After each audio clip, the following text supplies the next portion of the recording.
In a move likely to increase geopolitical tensions, 4 Russian ships, including a nuclear-powered submarine, are set to arrive in Havana next week. Cuban officials announced Thursday that the ships, arriving between June 12 and June 17, are part of historically friendly relations between the two countries and do not carry any nuclear weapons, aiming to assure that their presence poses no threat to the region. The Cuban Foreign Ministry identified the vessels as the frigate Gorshkov, the nuclear-powered submarine Kazan, the fleet oil tanker Pashin, and the salvage tug Nikolai Chikar.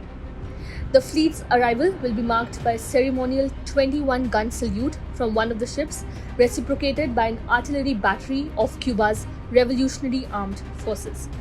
The announcement comes amid heightened tensions over Western military support for Ukraine in its ongoing war with Russia. US officials revealed that Washington had been tracking Russian warships and aircraft expected to arrive in the Caribbean for a military exercise seen as part of a broader Russian response to US support for Ukraine.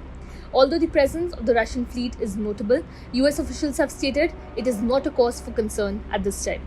Russian President Vladimir Putin has hinted at potential asymmetrical responses globally to President Joe Biden's decision to allow Ukraine to use US-provided weapons to strike within Russia. Putin's recent comments underscore the gravity of the situation, suggesting that Western actions could prompt a significant Russian retaliation.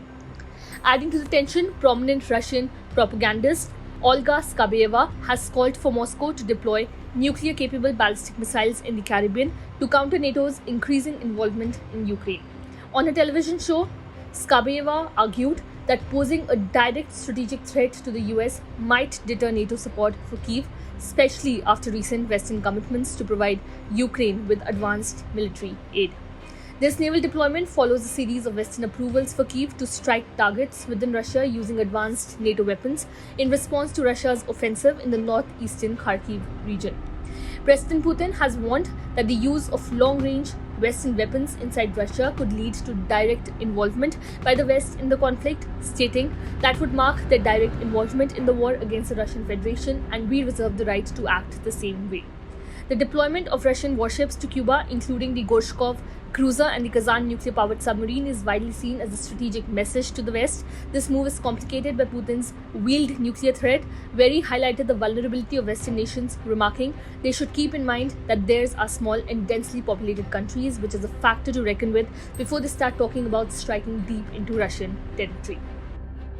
Former President Dmitry Medvedev, known for his hawkish stance, has also voiced more explicit threats, reflecting the escalating rhetoric from Moscow. Subscribe to One India channel and never miss an update.